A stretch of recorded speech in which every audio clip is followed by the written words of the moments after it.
Alors vraiment, c'est une grande joie de vous avoir tous ici, dans la maison. Ça fait du bien, non? Vous êtes contents d'être dedans? Oui. Ouais, moi, en tout cas, oui. J'aimerais lire avec vous le psaume 100 avant de démarrer. Poussons vers l'Éternel des cris de joie. Nous tous, peuple de la Grâce, vous êtes d'accord avec moi? On va pousser des cris de joie. Servez l'Éternel avec joie. Vous savez, si on doit servir l'Éternel, ça veut dire quoi? C'est pas de rester juste comme ça et de chanter en restant comme ça. Servez l'Éternel dans tout votre cœur. Venez avec allégresse en sa présence.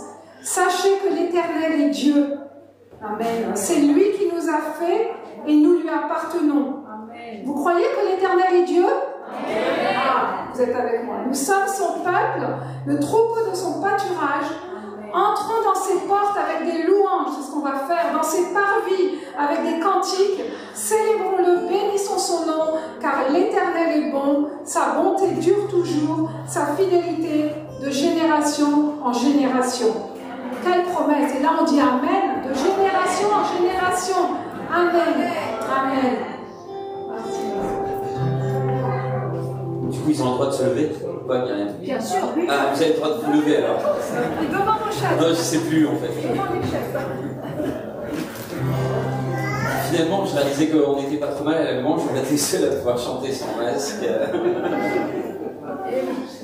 Et juste avant ce temps, je parlais au Seigneur et je disais, punaise, ça va être compliqué avec les masques et tout, chanter pendant une demi-heure, trois quarts d'heure. En fait, un peu, vous savez, le côté humain en nous qui se dit, mais ça va être hyper compliqué, on va pas rentrer dans l'allemand, ça va être... enfin, que du négatif, quoi. Et c'est comme si le Seigneur, il disait, mais finalement, de chanter, c'est pas grave. Ce que je veux, en fait, c'est juste que nos cœurs soient dans une même dynamique pour me louer. Et ça, que ça puisse rester en nous, en tout cas. Peut-être vous allez être fatigué de chanter au bout d'un moment dans vos masques. Et ça, on peut tous le comprendre. Et ça, c'est normal. Mais qu'on puisse vraiment transformer en fait ce qui peut paraître une difficulté. Ça puisse être un tremplin pour nous en fait pour aller plus loin dans la louange aussi.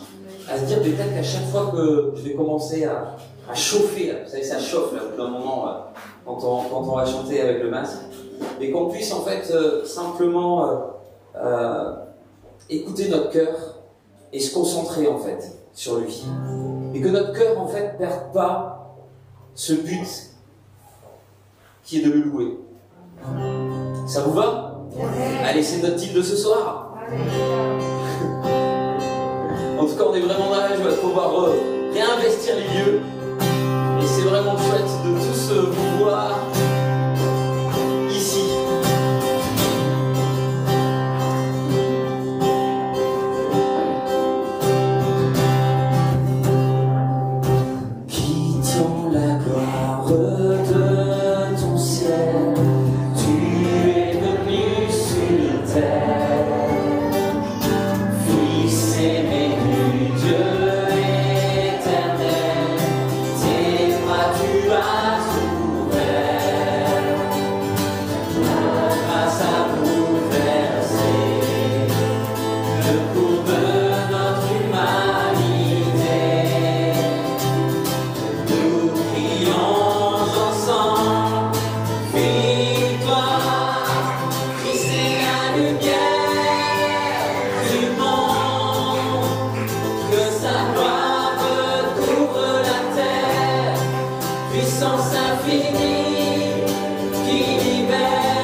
Les fils et les filles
Que ça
anges autour de ton trône crient Saint, Saint, Saint, l'Éternel Dieu Tout-Puissant. Nous voulons nous unir à ces voix, à ces chants. Nous voulons nous unir à ce parfum qui monte devant ton trône.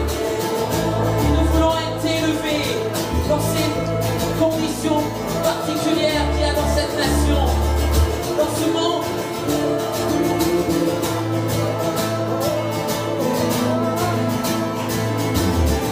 Mais toi, tu es différent, tu es Kadosh, et tu connais toutes choses. Et ce soir, nous voulons te reconnaître comme notre Sauveur et notre Dieu, et nous élevons nos mains vers toi. En signe de reconnaissance pour te dire, tu es autre, tu es différent de nous, pauvres humains que nous sommes. Tu es une intelligence supérieure, et nous raisonnons avec nos pensées, au roi des pâquerettes. Et toi, tu es au-dessus de tout. Toi, tu es au-dessus de toute chose. Toi, tu es au-dessus de tout. Tu es au-dessus de tout, de toutes circonstances. Tu sors des circonstances parce que tu es au-delà de ça. Et c'est ce Dieu que nous élevons ce soir. Et c'est ce Dieu que nous louons ce soir. Ce Dieu Kadosh. Ce Dieu Kadosh. Ces voix ne sont pas nos voix. Oh Jésus. Quelle chance. Oh Jésus, quelle ma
toi, au-delà de nos voix. Toi tu entends nos cœurs qui ont faim de toi. Et au-delà de nos voix, tu entends nos cœurs qui ont envie de toi. Au-delà de nos voix, tu entends nos cœurs, Seigneur. Au-delà de nos voix, tu entends nos cœurs, tu écoutes nos cœurs. Au-delà de nos voix, tu entends nos cœurs, Seigneur. Au-delà de nos voix, tu vois nos cœurs, Seigneur. Toi tu vois nos cœurs, Seigneur. Oh Jésus, oh Jésus, oh Jésus.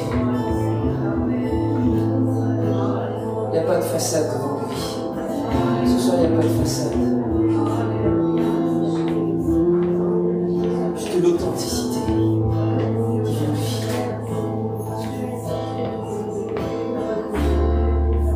Oh Jésus. Oh.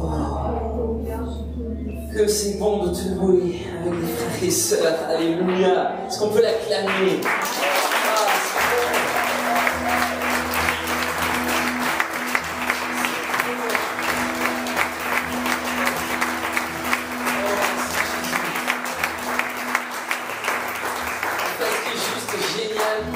C'est aussi d'entendre vos voix, et ça c'est incroyable. Ouais, ça m'a manqué, je vous promets.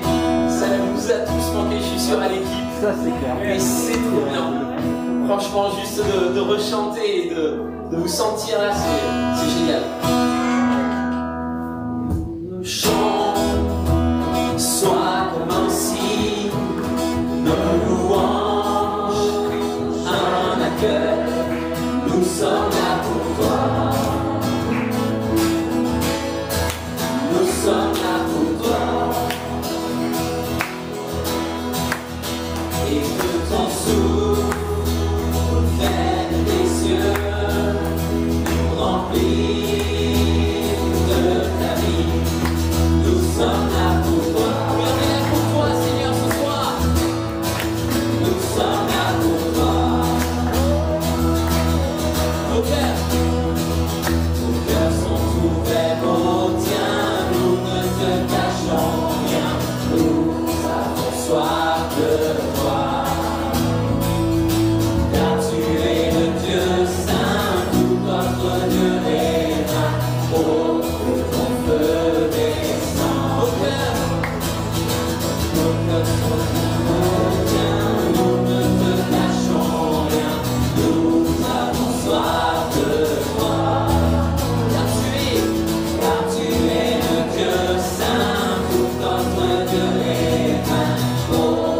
Ton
t'accueillons, Seigneur, nous t'accueillons.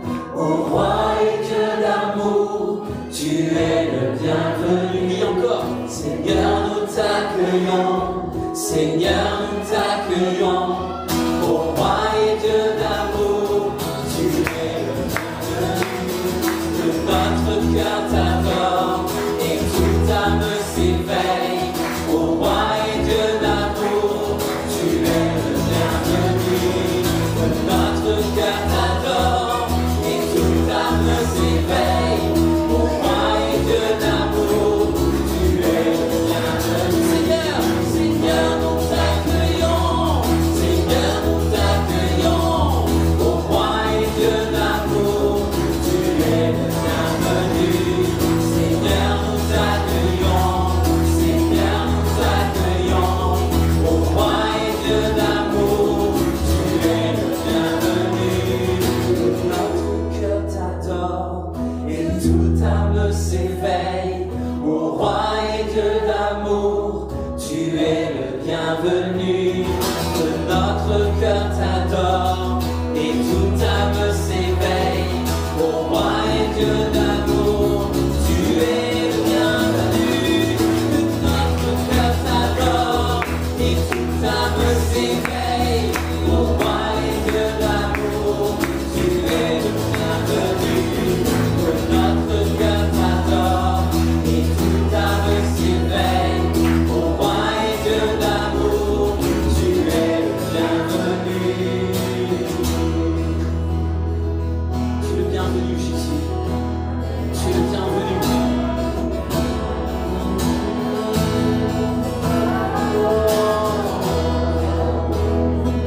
Sois le bienvenu au milieu des louanges de ton peuple, au milieu de tes louanges.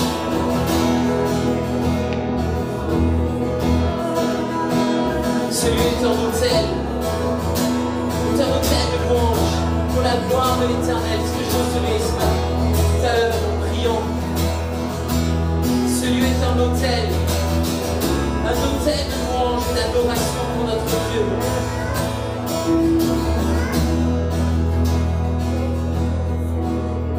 Et sur un autel, le feu brûle.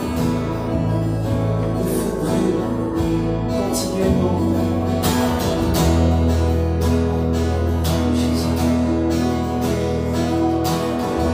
Nous avons faim et soif de toi, Jésus. Viens par ton feu. Viens par ton feu nous envahir. Viens par ton feu nous embraser. Viens par ton feu, Jésus.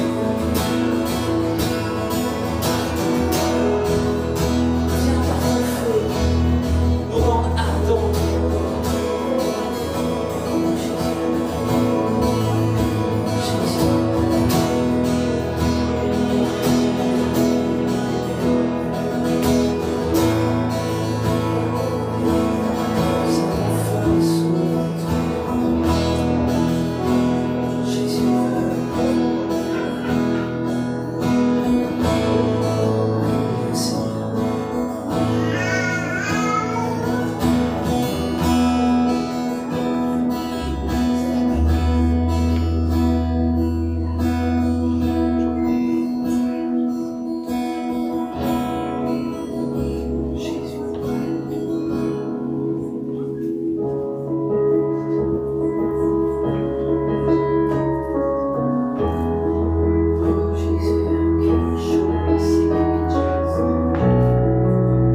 Par ta grâce,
te dire que tout est par grâce.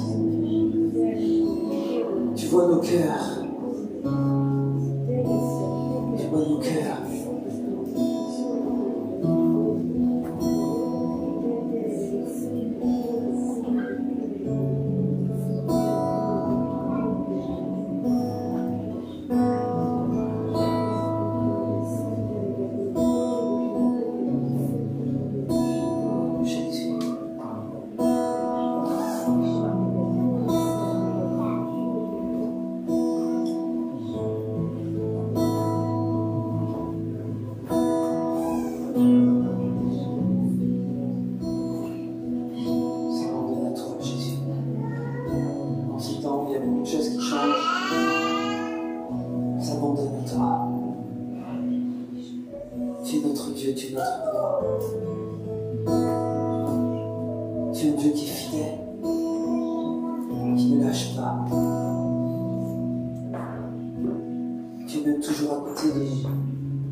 Parfois on te dit mais où tu es?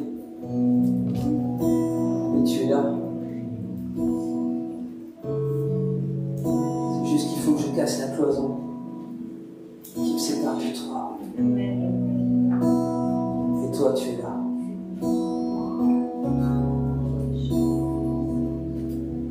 En tant que corps,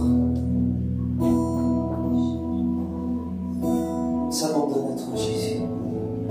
Ce soir, on s'abandonne à toi, Yeshua. Tout est par grâce dans nos vies. Tout est par grâce dans cette communauté. Tout est par grâce. Tout est par grâce.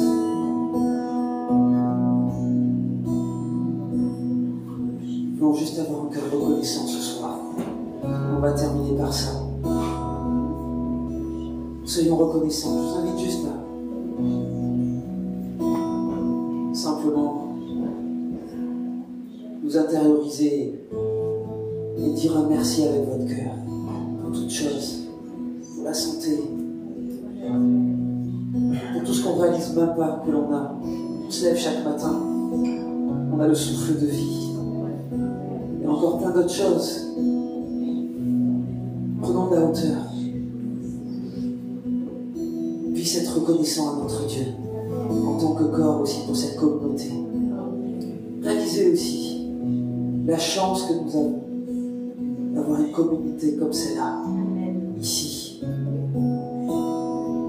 Quelle grâce! Quelle grâce, Seigneur! Disons-lui merci ce soir pour chaque chose. Parfois ça tombe tellement dans l'habitude.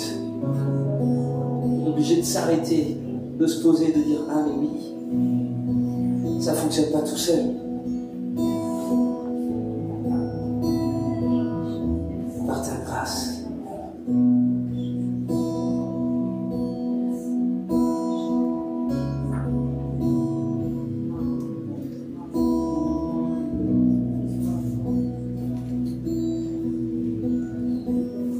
Grâce, rien n'est venu de nous, et tout est venu de lui. Et alors qu'on louait tout à l'heure, j'ai une image mais vraiment très forte où je voyais le trône et je voyais des anges qui partaient directement du trône et qui venaient vers nous, vers l'assemblée, qui descendaient. Et dans leurs mains, ils avaient le pain et le vin. Et vraiment, c'était une image tellement forte pour moi parce que c'était vraiment... Ils venaient et les anges venaient vous offrir le pain et le vin. Et vous dites, servez-vous. Et il y en avait qui le prenaient, il y en avait qui tombaient à genoux, qui disaient, je ne suis pas digne. Il y en avait qui étaient là, qui disaient, non, ce n'est pas encore pour moi. Mais les anges étaient là et vous proposaient. Et moi, j'aimerais juste qu'on puisse simplement passer un temps. Comme disait Ben, intériorisez-vous et réfléchissez et voyez cette image des anges qui sont en train de nous amener le pain et le vin, le sang de Jésus, le corps de Jésus donné pour chacun de nous, pour nos maladies, pour nos problèmes, pour quoi qu'il ait donné dans nos vies, il est suffisant. Le sang de Jésus est suffisant. Et je veux vraiment vous inviter, si vous le désirez, à juste prophétiquement, à ouvrir la bouche et à prendre ce corps, ce pain et ce vin comme un signe devant les anges qui viennent vous servir. moi je le ferai. Oh Jésus. Jésus.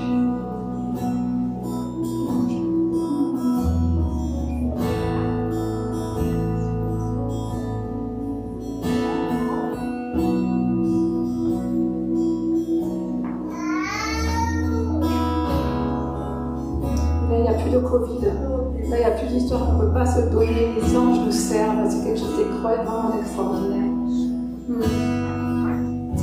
Jésus.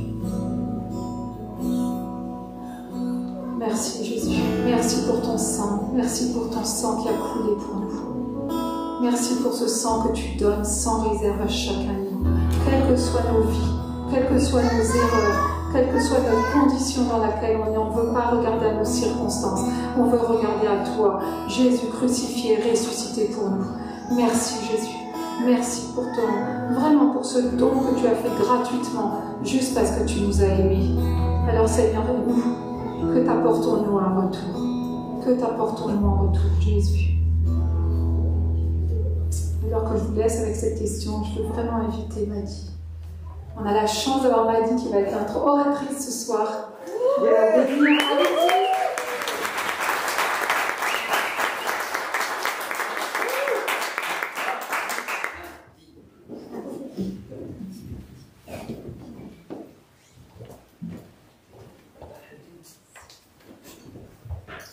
Seigneur, on veut bénir Maddy maintenant, on veut vraiment proclamer que les mots qu'elle va dire viennent en direct de toi.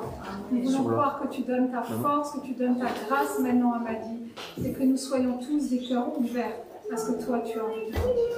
Au nom de Jésus.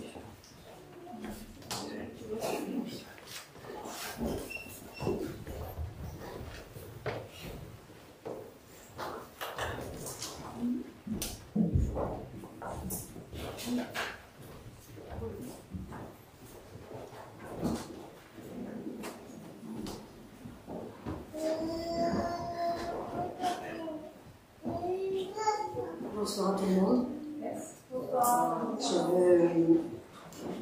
Ce soir, je vais essayer de partager avec vous ce que j'ai sur le cœur depuis un bon moment maintenant. Et j'ai été touchée par la prédication de Jean Hubert la semaine dernière parce que ça parlait d'authenticité, d'intégrité, d'humilité.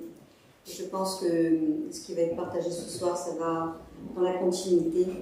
Et je crois que le Saint-Esprit veut dire vraiment quelque chose à son Église nouvelle, parce qu'il parle au cœur. La louange était aussi dans ce sens-là, et vraiment je bénis le Saint-Esprit. Donc je vais commencer par vous parler un peu de moi. Et je voudrais vous dire que le plus beau jour de ma vie, ça a été le 6 décembre 1987. C'est le jour où j'ai enfin compris que j'étais aimée de Dieu, que j'étais son enfant. J'avais 40 ans. J'avais d'abord vécu une vie qui avait été ravagée par les épreuves, les échecs de toutes sortes, les douleurs bien sûr, mais aussi le péché. C'était surtout le péché en fait qui m'avait ravagée. Il y avait beaucoup d'orgueil, j'avais une dureté de cœur exceptionnelle, j'avais beaucoup de non-pardon, j'avais été adultère, je mentais beaucoup et j'étais extrêmement rebelle. Et il y en avait certainement beaucoup d'autres encore. J'étais une pécheresse, mais je ne le savais pas. Et donc, comme je pensais n'avoir de compte à rendre à personne, eh ben, je pouvais me trouver plein de justifications à mes actes. Je n'avais pas été bien aimée, donc pourquoi pas. J'avais été abandonnée à 2 ans par ma mère, j'ai été abîmée par mon père, j'ai été repoussée par sa deuxième femme. Mon premier mariage avait fini par un divorce. J'étais ce qu'on appelle à l'époque, peut-être que ça veut dire quelque chose à certaines personnes d'entre vous, j'étais un bébé oginot, c'est-à-dire un accident. Et ça, on m'avait bien fait sentir. Donc en fait, dès que j'ai pris conscience de la vie, j'ai cherché une explication à ma naissance. Je voulais savoir pourquoi j'étais là. Donc j'ai cherché, bien sûr, partout, sauf là où il fallait. J'ai exploré plein de religions, des sciences occultes, plein de trucs extraordinaires. Mais j'ai jamais pu aller jusqu'au bout parce que Dieu n'a jamais permis. Et ça, je ne savais pas. Donc en fait, je n'ai jamais su à quoi me rapprocher. J'allumais des cierges devant les saints, je lisais des livres qui étaient censés me donner des réponses, mais rien. En fait, Dieu attendait que tout concourt à mon bien. Et il m'a fallu en traverser encore beaucoup de difficultés, jusqu'à cette invitation à venir dans une église. À l'époque, pour les anciens, c'était une salle. On allait à la salle. Et moi, je courais à cette salle 5 fois par semaine. Il y avait 5 réunions. Et j'y allais, mais alors, je ne peux même pas vous dire, je ne vivais que pour ça. J'ai pleuré. J'ai pleuré pendant 1 mois, à chaque réunion. J'ai pleuré comme une fontaine, ou comme une madeleine, comme vous voulez. Pendant 1 mois, Dieu pointait son doigt vers moi, mais il n'y avait pas de condamnation, aucune condamnation. J'étais juste placée devant ma rébellion et mon péché, devant le chagrin que je m'étais infligé à moi-même. Personne d'autre, en fait, moi. Et je peux vous dire que je pleurais sans amertume. Il n'y avait pas de retenue, je n'avais pas honte. Je me vidais de tout ce qui m'avait emprisonné, qui m'avait sali, qui m'avait retenu loin de Jésus. J'étais juste en train de découvrir son amour infini, son amour inconditionnel. Je ne comprenais pas très bien ce qui se passait, mais ce que je savais, c'est que c'était un besoin vital. Il fallait que j'aille là où sa parole était annoncée, il fallait que je sois à ses pieds, il fallait que je l'entende me parler, et je savais qu'il m'acceptait comme j'étais. D'ailleurs, il me l'avait dit, « Viens à moi tel que tu es ». J'entendais beaucoup de personnes autour de moi qui disaient des Alléluia, qui avaient l'air très heureux. Je ne savais pas ce que ça voulait dire, je ne comprenais pas. Puis je ne cherchais pas non plus à comprendre. Je voulais juste être là, en tête-à-tête avec celui que je découvrais, et rien ne pouvait me détourner de son cœur plein d'amour pour moi. Voilà en quelques mots ce qu'a été mon passé. Mon partage d'aujourd'hui, ça va s'intituler « Pas de pardon sans repentance et pas de repentance sans pardon ». Mon texte de référence se trouve dans Luc 7, et je vais vous le lire si vous voulez bien, mais vous pouvez aussi le lire en même temps que moi. Je l'ai pris dans la version Stern, c'est la Bible juive. Un pharisien, alors c'est Luc 7, pardon, versets 36 à 50. Un pharisien invita Jésus à manger avec lui. Il entra dans la maison du pharisien et prit place à table. Une femme pécheresse qui vivait dans cette ville apprit que Jésus était à table dans la maison du pharisien. Elle apporta alors un flacon d'albâtre rempli de parfum, se tint derrière Jésus, à ses pieds, et en pleurant, elle lui mouilla les pieds de ses larmes. Puis, elle les essuya avec ses propres cheveux, les embrassa et répandit le parfum sur eux. Quand le pharisien qui l'avait invité vit ce qui se passait, il se dit en lui-même, si cet homme était vraiment un prophète, il aurait su qui est cette femme qui le touche et ce qu'elle est, une femme pécheresse. Jésus prit la parole. « Simon, j'ai quelque chose à te dire. »« Parle, Rabbi, » répondit-il. Un certain créancier avait 2 débiteurs. Le premier devait 10 fois plus que le second. Comme ils étaient tous les deux dans l'incapacité de rembourser, le créancier annula la dette des 2 hommes. Et maintenant, lequel des 2 l'aimera le plus? Simon répondit, je suppose que c'est celui dont on a annulé la plus grosse dette. Ton jugement est juste, lui répondit Jésus. Puis, se tournant vers la femme, il dit à Simon, tu vois cette femme? Je suis entré chez toi, et tu ne m'as point donné d'eau pour laver mes pieds. Mais cette femme m'a lavé les pieds de ses larmes et les a essuyés avec ses cheveux. Tu ne m'as pas donné de baiser. Mais dès que je suis arrivée, cette femme n'a cessé de couvrir mes pieds de baisers. Tu n'as pas répandu d'huile sur ma tête, mais cette femme a répandu du parfum sur mes pieds.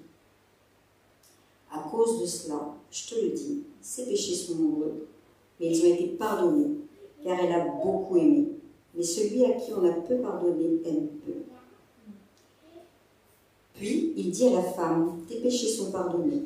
Ceux qui étaient à table avec lui commencèrent à dire entre eux, qui est cet homme qui prétend pardonner les péchés? Mais il dit à la femme, ta confiance en moi t'a sauvée. Va en paix. Je trouve que c'est un magnifique texte et c'est un texte qui parle particulièrement à mon cœur. C'est pour ça qu'effectivement, je vous ai donné un petit bout de mon témoignage. Parce que quand vous en avez assez de votre passé, que vous n'avez plus d'issue dans votre vie, plus d'espérance, et puis qu'un jour, vous entendez parler de ce Jésus qui peut tout changer, et surtout qui peut vous pardonner ce que vous n'arrivez même pas à vous pardonner. Quelle rencontre bouleversante, quel Dieu fabuleux. Dans votre fort intérieur, il y a un vrai séisme. En tous les cas, moi, c'est ce qui m'est arrivé. Même vos entrailles se retournent. Je suis rentrée un jour dans une église, je suis ressortie, je n'étais plus la même. Mon mari ne me reconnaissait pas.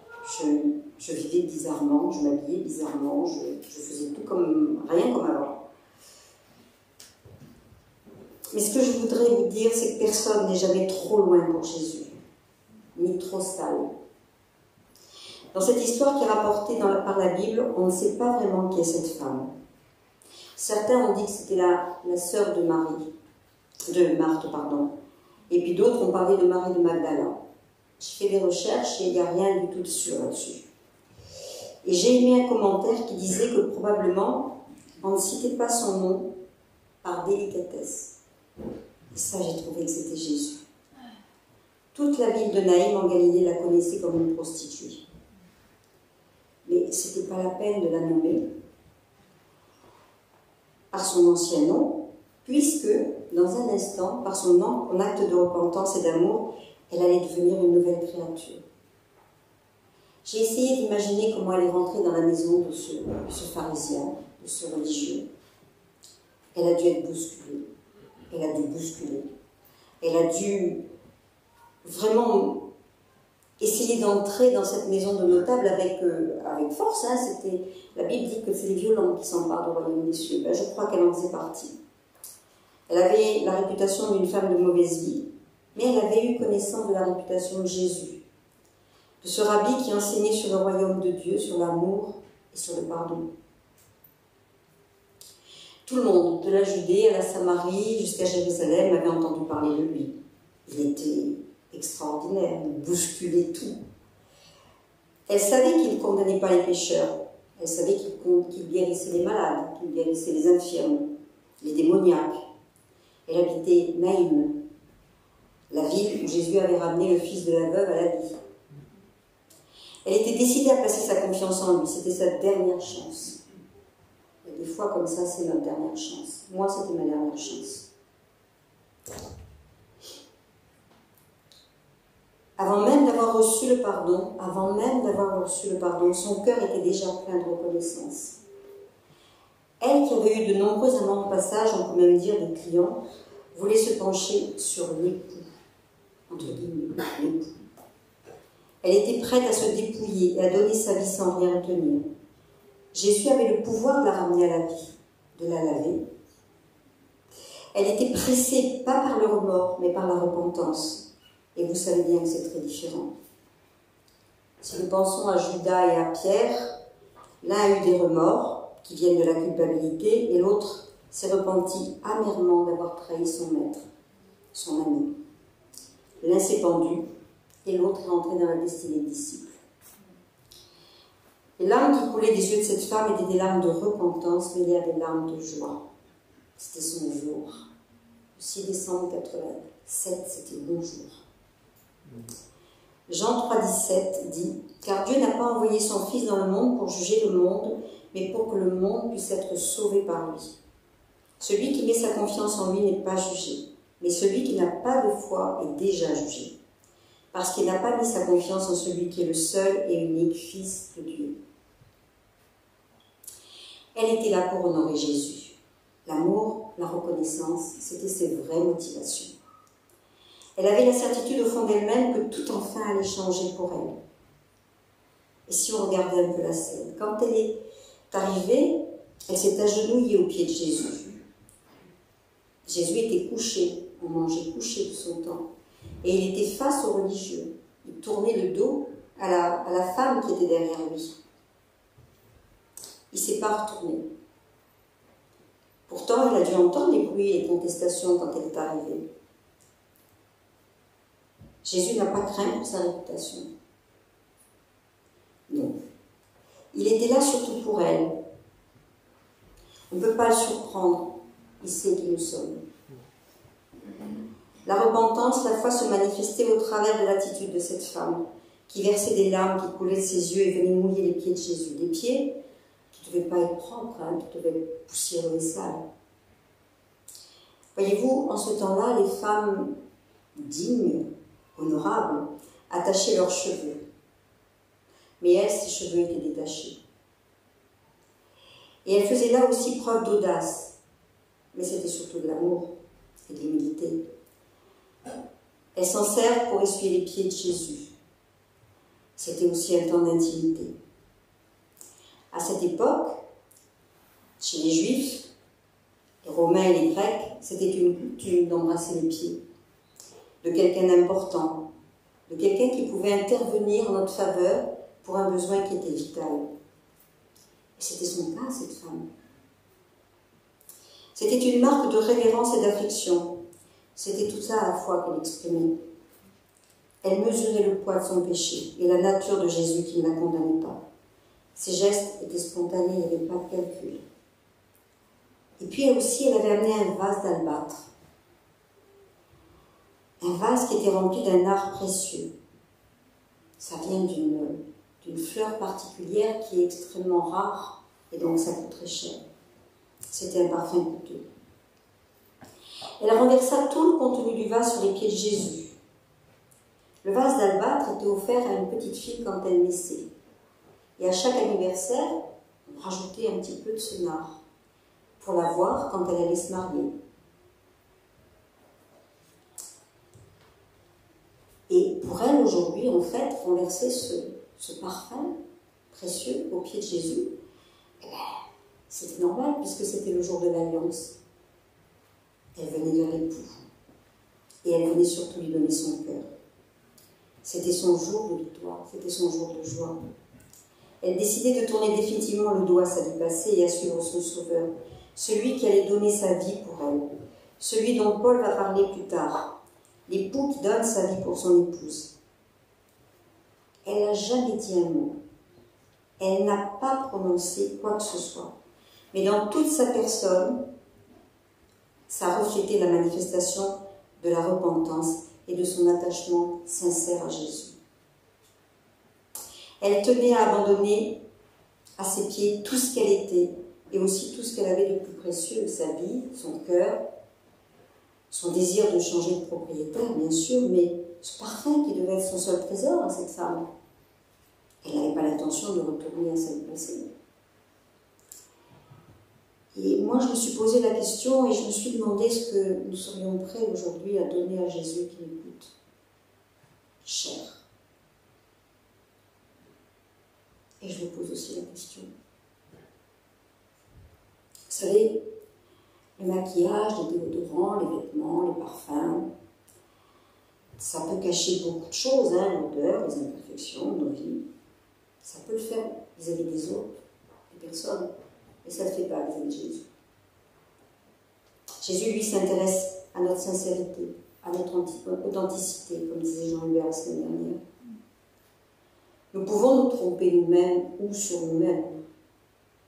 Mais le parfum de la repentance dans nos vies et la volonté d'abandonner tout ce qui entrave notre relation avec lui nous amènera toujours vers la liberté, donc devant notre vraie identité. Son pardon vient faire de nous de nouvelles créations, des fils et des filles dans la maison du Père. Sans repentance, il ne peut pas y avoir de pardon ni de changement de vie radical. Je vous disais tout à l'heure, moi, ma vie, elle a changé radicalement du jour au lendemain. Je tenais tête à tout le monde, je ne peux même pas vous dire comment, insupportable en fait. Et quand je me suis repentie et quand j'ai vu à qui j'avais affaire, je savais qu'il ne me trahirait jamais, lui. Je savais que je pouvais lui faire complètement confiance. Et j'ai voulu marcher. Je me suis cassé la figure, plein de fois, mais j'ai voulu commencer à emprunter ce chemin du changement pour lui. Le maître était là pour prononcer les paroles qu'elle attendait. Ton péché est pardonné.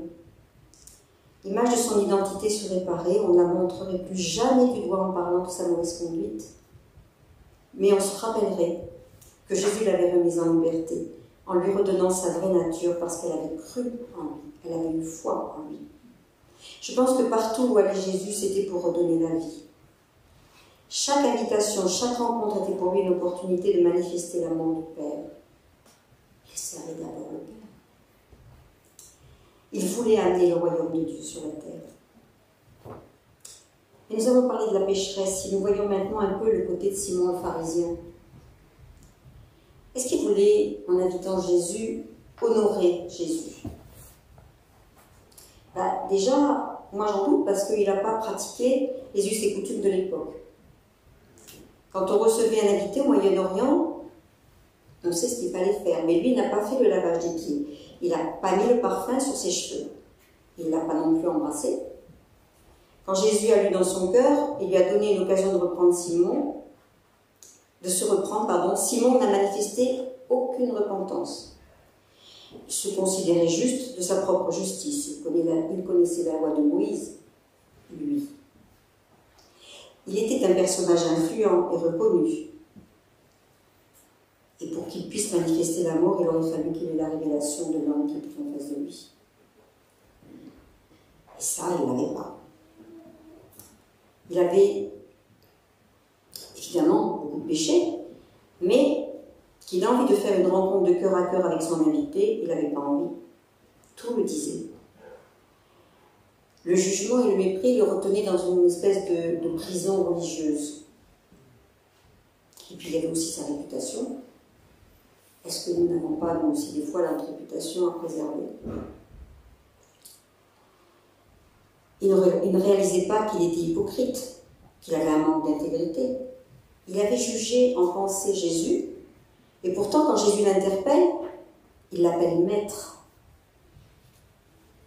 Ça peut nous arriver aussi de faire ça. Jésus essaie de...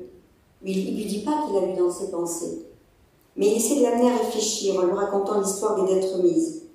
Simon trouve la bonne réponse parce que c'est logique, mais il ne voit pas du tout où Jésus peut l'amener. Il ne comprend pas que c'est de lui et de la pécheresse que Jésus parle. Son cœur, qui ne connaît que la loi, est devenu sec. Et je vais insister sur le fait que Simon n'a pas parlé. Il a eu des pensées de jugement vis-à-vis de Jésus et de la pécheresse. On pourrait dire seulement des pensées. Ça nous arrive aussi souvent, en tous les cas, moi, des pensées. Si tout d'un coup elle s'écrivait sur mon front, peut-être que ça passerait. Et le Seigneur lit dans nos pensées. Ésaïe 55:8 dit « Vos pensées ne sont pas mes pensées. Mes façons de faire ne sont pas les vôtres. » Et dans le psaume 94:11, il connaît les pensées de tous et il sait qu'elles ne valent rien. Et aujourd'hui, je lui pose la question. Où en sommes-nous? Que sont devenues nos véritables motivations? Parce que quand on vient à Jésus, en général, on est motivé pour lui. On a envie de faire plein de choses pour lui. On a envie de parler de lui, à tous ceux qu'on rencontre, à notre famille d'abord. Des fois, on est maladroit. Moi, j'ai fait beaucoup de dégâts.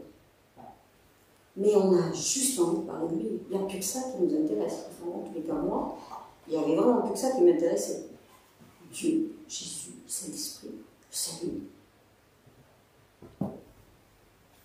Et puis au bout de tant d'années, est-ce que c'est toujours aussi vivant dans mon cœur?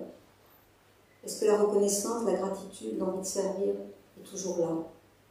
L'envie de changer? Parce qu'il n'y a qu'en étant intime avec lui qu'on peut changer. Si on est juste comme ça, un peu superficiel, tu prends ta Bible une fois de temps en temps, tu viens à l'église, tu écoutes un bon message. Bon, est-ce qu'il était bon aujourd'hui? Je ne sais pas, vous me direz.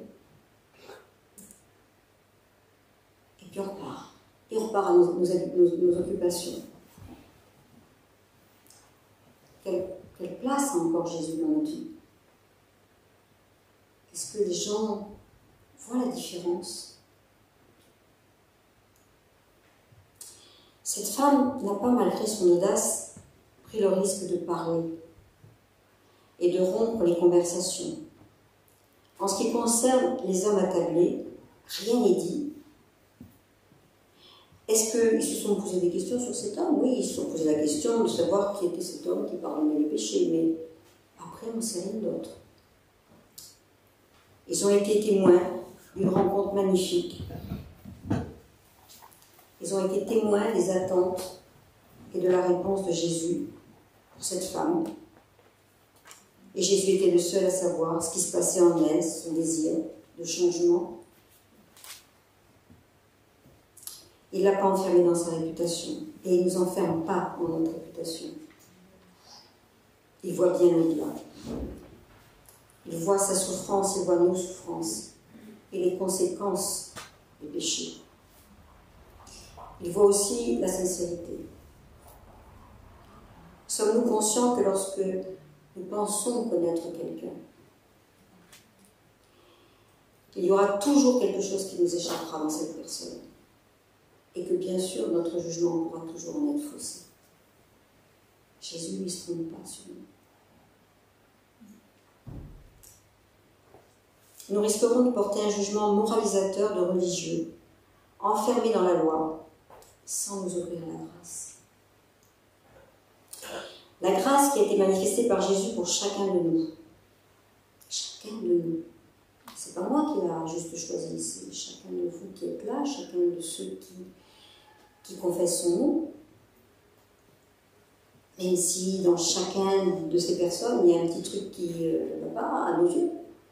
Pour Jésus, c'est pas important. Le pharisien, lui, il est drapé dans sa propre justice et ça fait juste que ça met un carcan sur son cœur. Il doute que Jésus soit un prophète. Juste un prophète d'ailleurs, hein, ça ne peut pas être le Fils de Dieu, ni ce qu'on a pu dire sur lui, c'est juste un prophète. Et il en doute. Hein. Malgré tout, Jésus est délicat avec Simon. Est-ce que nous, on est toujours délicats avec les autres? Il ne s'oppose pas de front avec lui. Cette histoire devrait peut-être lui permettre de se remettre en question, mais en fait, est-ce qu'il en a encore la capacité? Il connaît la Torah à la lettre et il suit avec précision et sérieux tous les commandements. Il les connaît d'ailleurs par cœur. Mais il ne connaît pas celui qui fait grâce. Ce Jésus de Nazareth, celui que des foules ont suivi, ont attendu, ont écouté pendant des heures. Il a peur du péché, à tel point qu'il ne peut pas être bienveillant avec quelqu'un qui est considéré comme pécheur. Il doit avoir peur que ça, comme le Covid, que ça lui saute dessus. La peur de la contamination du péché peut nous amener quelquefois à cette attitude vis-à-vis de ceux que nous appelons le monde, les gens du monde, mais aussi des rétrogrades, comme nous disons. Peut-être se poser des questions, pourquoi ils sont rétrogrades? A-t-il besoin d'un sauveur? Et tous ceux qui sont autour de la table et qui observent la scène, est-ce qu'ils ont besoin d'un sauveur? Ou en fait, est-ce qu'ils ont juste besoin d'être entre eux et de se comprendre entre eux et de faire des choses entre eux? Est-ce qu'il peut être sensible à la réputation de Jésus? A-t-il réellement soif de toucher le cœur de celui qui a la parole de la vérité et de la vie, qui fait des miracles et des prodiges, qui prêche l'amour, qui touche les lépreux, qui mange les jours de Shabbat, qui guérit les jours de Shabbat? Cet homme qui ne connaît pas la loi apparemment, et qui a le cœur plein d'amour. Et quand il fait des miracles ou des prodiges, c'est parce que son Père lui répond, toujours. Rien ne dit. Est-ce ce que Simon a fait ou dit après la visite de Jésus. Ce que je constate, c'est que Jésus lui a tendu la main et lui a montré le chemin au travers de cette femme. Il le fait pour tous les êtres humains sans exception. Et il nous laisse toujours le choix. Il considère peut-être que le pardon est la récompense de ce qui est droit devant la loi. Un cœur parfait, quoi. La loi est là pour nous guider, et avec sa grâce, elle devient facile à suivre. Quand on connaît les commandements, c'est facile de ne pas voler. Quand on aime Jésus, c'est facile de ne pas être adultère, c'est facile de ne pas tuer quelqu'un. Je veux dire, c'est facile. Hein. Enfin, pour moi, en tous les cas, il me semble que c'est facile. Et si on enfreignait la loi, en fait, on ferait juste de la peine à Jésus. Et on repartirait encore à zéro. Renaud Picard dit que nous sommes tous des enfants de Dieu, mais beaucoup ne le savent pas. Et j'aime ça. Il ne savait pas qu'il pouvait être enfant de Dieu, cet homme-là. Il ne peut pas rentrer dans le repos parce qu'il doit s'obliger à être juste pour plaire à Dieu. En fait, il passe à côté de la meilleure des révélations. Il est aimé et nous sommes aimés pour ce que nous sommes et pas parce que nous faisons.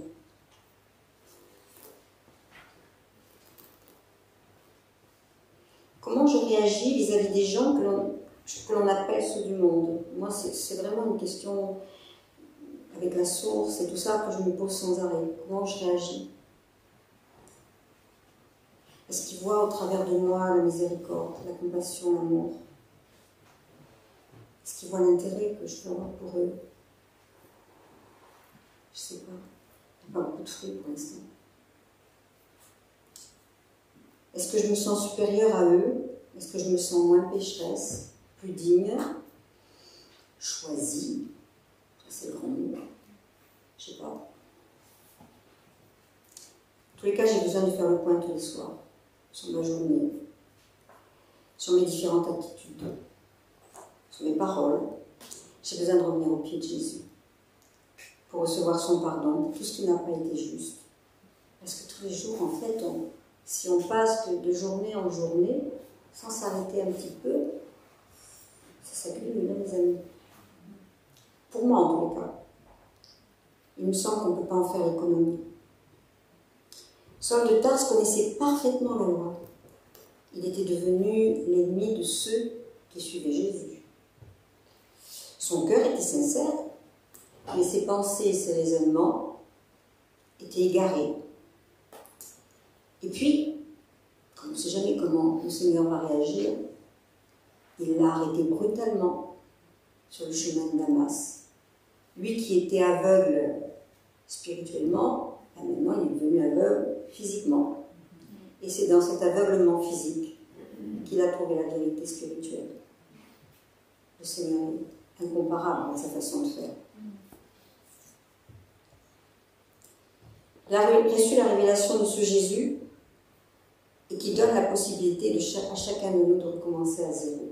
Et on ne recommence pas à zéro seulement quand on ne connaît pas Jésus. On recommence à zéro tous les jours. Enfin, il me semble.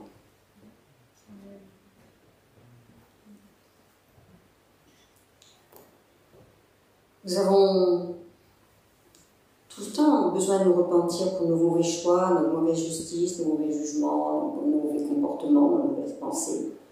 Et on a besoin de recevoir son pardon. Ça ne s'arrête jamais. La repentance, le pardon, la repentance. 7 fois, 77 fois, dans une autre façon de voir, mais ça veut bien dire ça, c'est tout le temps la même chose. Quelle reconnaissance pour le Dieu de l'univers qui s'abaisse jusqu'à nous. Quel prix nous avons dans son cœur. Nous sommes choyés, aimés de lui. Vous savez, moi je crois vraiment à ces milliers de personnes qui vont venir ici. Ils vont venir chercher l'eau qui jaillit du cœur de Jésus. Et cette eau, elle va jaillir au travers de nous. Je ne vois pas comment ce serait possible autrement. Donc je crois qu'il faut vraiment nous préparer à les accueillir et à les aimer, sans jugement. À nous ouvrir à l'obéissance de Jésus, à élargir les cordages de nos tentes. à élargir les cordages des tentes de nos mentalités, qui sont tellement rétrécies souvent, à avoir l'ADN de Jésus, c'est-à-dire ouvrir les bras vers tous. Commençons aussi à nous aimer dans la vérité. Nous tous ici, qui le connaissons. Soyons reconnaissants pour la famille que nous sommes. Rappelons-nous que nous avons été tirés chacun et la grâce qu'il nous a faite, en nous rachetant au prix de sa vie. Devenons le gardien de notre frère et de notre sœur. Ça, c'était la phrase de Christian Miel. Manifestons la compassion dans la vérité, en acceptant de regarder notre dysfonctionnement. N'oublions pas que si l'on peut s'exposer au regard de Dieu, alors nous n'aurons aucun problème pour nous exposer au regard des hommes. Enfin, normalement. Soupirons après l'esprit de repentance pour tout ce qui est religieux et de dur encore en nous. Faisons attention à la paille et à la poutre. N'endurcissons pas nos cœurs. Osons être vulnérables. Soyons intègres, authentiques. Nous pouvons oublier la grâce très vite et revenir à la loi. Mais alors que devient la croix? Le sacrifice ultime d'amour de Jésus pour l'humanité. Je crois vraiment que cette femme, elle a dû tout laisser pour suivre Jésus. Et pour le servir. Il ne faut pas qu'on suive Jésus comme ça, hein. Elle est là pour le servir. Elle a dû porter des fruits dignes de la repentance. Normalement, c'est ce qui doit se passer. Peut-être qu'elle était au pied de la croix, après avoir été au pied de Jésus, elle était au pied de la croix. En tous les cas, sa vie a été transformée, c'est sûr, et elle a commencé à marcher dans la sainteté pour plaire à son Dieu. Elle ne voulait plus de ce qui faisait sa vie d'avant. Elle voulait se conduire selon le cœur de Dieu. Elle voulait prier pour lui. N'est-ce pas ce à quoi on doit aspirer chacun? Prier pour lui, faire la différence dans ce monde qui a tellement besoin de le connaître. Le psaume 139, 23-24, Jean-Hubert a commencé, je m'en suis aperçue hier, Jean-Hubert a commencé son message la semaine dernière par ça, et moi je l'ai pris sans savoir, mais je vais vous le redire. Examine-moi, ô Dieu, et connais mon cœur, mets-moi à l'épreuve, et connais mes pensées. Regarde si je suis sur une mauvaise voie, et conduis-moi sur la vie de l'éternité. Et Luc 15,7 dit, de même, je vous le dis, il y aura beaucoup plus de joie dans le ciel pour un seul pécheur qui se repent que pour 99 justes qui n'ont pas besoin de changer d'attitude. Voilà ce que j'avais à partager avec vous. Est-ce que Gabi, tu peux venir? Alors j'ai pensé que peut-être, je ne suis pas une grande oratrice, hein, j'ai lu souvent, mais c'est encore quand même le fond de mon cœur que je vous ai partagé. Et je suis vraiment au milieu de vous. Je le prends pour moi aussi ce message, mais vraiment. Je veux être sérieuse devant le Seigneur et je souhaite que nous soyons sérieux devant lui. Donc je pense que peut-être ce qui serait bon maintenant, c'est, il y a peut-être des choses qui vous ont touché, d'autres qui vous ont laissé indifférents, c'est possible, mais peut-être on pourrait faire un petit temps de silence. Demander au Saint-Esprit de venir parler à nos cœurs. Il y a peut-être des choses qu'il a à nous dire. Je pense qu'il faut qu'on prenne vraiment conscience de la marche par la repentance et de toutes les portes qu'elle peut ouvrir dans nos vies. Peut-être que pour certaines personnes, la repentance, c'est complètement étranger, hein, c'est possible. Je ne suis pas là pour juger du tout, hein, mais c'est une si belle expérience. On ne peut pas la fabriquer. Il n'y a que le Saint-Esprit qui peut toucher un point de nos vies, de nos cœurs, qui peut nous convaincre qu'on a besoin de revenir de là où on est parti. Voilà, je crois qu'il nous attend. Alors il y a peut-être des gens qui, comme cette femme pécheresse, qui désirait son pardon, se sont un peu éloignés, mais c'est des personnes qui ont toujours marché avec le Seigneur, sauf que ben voilà, l'habitude est là et c'est plus tout à fait comme avant. Mais il y a toujours le désir au fond du cœur qui brûle enfant au pied du Père. Demandez-lui où vous en êtes. Demandez-lui pardon. Et retrouvez votre paix intérieure. Parce que quand on s'éloigne de lui, eh ben, moi j'ai remarqué qu'on perd notre paix. En général, je redeviens insupportable. Et puis, peut-être qu'au cours de notre marche, il y a eu des événements, des choses qu'on ne va pas expliquer, mais en tous les cas, le cœur est devenu sec. Il n'y a plus de vie. On fait semblant. On ne veut pas faire voir aux autres. Mais on est sec. Je suis passée par un temps de sécheresse. C'était une souffrance terrible. Terrible de se sentir sèche pour lui, de se sentir loin de lui. Je ne sais pas trop le dire, je le disais à ceux qui étaient les plus proches de moi. Le regard des autres. Et qu'est-ce qu'on s'en fiche? C'est son regard à lui qui est important. Alors s'il y en a qui sont secs, eh ben, dites-lui, demandez-lui pardon, demandez-lui sa grâce, revenez. C'est seulement lui que nous pouvons lui confier. Alors voilà, je vais me taire. On va se mettre devant le Seigneur. S'il y en a qui ont besoin d'exprimer à haute voix une souffrance parce qu'ils se sentent loin, parce que voilà, n'hésitez pas. On est en famille, il n'y a pas de honte à avoir. Ne passons pas à côté de l'essentiel, de son amour, de sa grâce. Cette femme, elle n'a pas eu honte. Tout le monde la connaissait, tout le monde pointait le doigt vers elle. Mais elle avait besoin d'une vie nouvelle. Vous êtes la vie nouvelle. C'est le moment. Soyez tous bénis.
Merci Saint-Esprit.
en te laissant faire dans ma vie.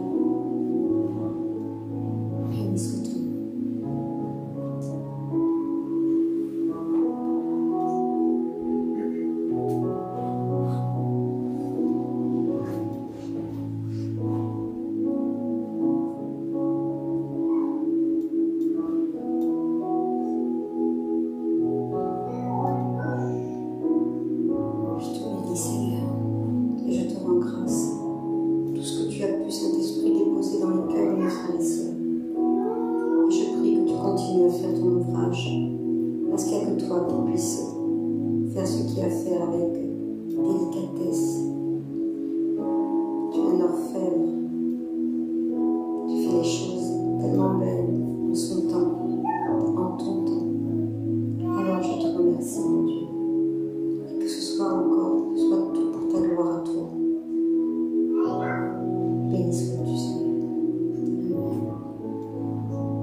On n'est pas triste, hein, c'est juste génial, la grâce de Dieu, non? On va pas rester, c'est pas un message triste, j'espère que vous l'avez bien compris, c'est au contraire un message plein d'espérance, et vraiment, soyez dans l'espérance, hein. Franchement, c'est trop fort. Merci beaucoup, Maddy, vraiment, merci pour ton cœur, et cette authenticité qu'on réclame, en fait, en chacun de nous. Alors, on arrive à la fin, donc il y a quelques petites annonces. La première chose, c'est que si par hasard vous avez été remué, vous avez envie de parler, nous avons Oasis, vous savez, on recommence. Alors c'est les deux Cécile, donc Cécile Lafray, Cécile Oxybel, elles sont là, qui vous attendront en bas, dehors, parce qu'on ne peut pas recevoir à l'intérieur, donc devant le centre. Mais que vous sachiez, si vous avez besoin de parler, ben, allez les voir, elles sont toutes les deux là, disponibles pour vous. Je voudrais vous rappeler le formulaire des... En fait, Damien, il y a quelques temps de ça, vous a fait une vidéo où il faisait un appel au service. On n'a pas eu énormément de réponses, mais déjà merci pour ceux qui ont répondu. Et on aimerait bien vous demander de réécouter et vraiment de nous donner... On ne vous demande pas des trucs de fou, on vous demande juste engagez-vous. C'est ça aussi l'authentticité dans l'Église, devant le Seigneur. On est responsables les uns des autres, on vient de le dire, et c'est aussi dans le fait de servir l'autre qu'on sert Dieu. Donc moi, je vous invite à vraiment réécouter le message de Damien et puis de nous renvoyer le formulaire. Et ensuite, il y a la journée porte ouverte du 26 septembre de l'école destinée. Vous êtes tous invités, mais il faut vous inscrire. Donc pour tous ceux qui sont curieux, ça ne vous engage à rien. C'est juste que c'est une journée porte ouverte. Vous êtes vraiment invités. Venez voir, venez essayer un petit peu les enseignements. Vous n'allez pas repartir pareil. Ça, j'en suis sûre, c'est une bombe. L'école destinée, c'est vraiment génial. La dîme, les offrandes, les sujets de prière sont juste là. Donc la sortie, comme vous savez, on ne peut pas rentrer, sortir comme on veut. Donc on va tous sortir de ce côté. Tous les parents récupéreront leurs enfants par la porte ici en bas. Et on est tous invités à aller devant, où Claude et Marie-Claire nous ont préparé un Connect Bistro. Donc des saucisses, des frites, des boissons, de la glace, enfin ce que vous voulez. Donc voilà pour le culte. En tout cas, les offrandes, les dîmes sont là. Donc en passant, vous pouvez donner tout ce que vous voulez. Et soyez tous bénis et que cette semaine soit une bonne semaine pour chacun. Et merci au Seigneur vraiment pour tout.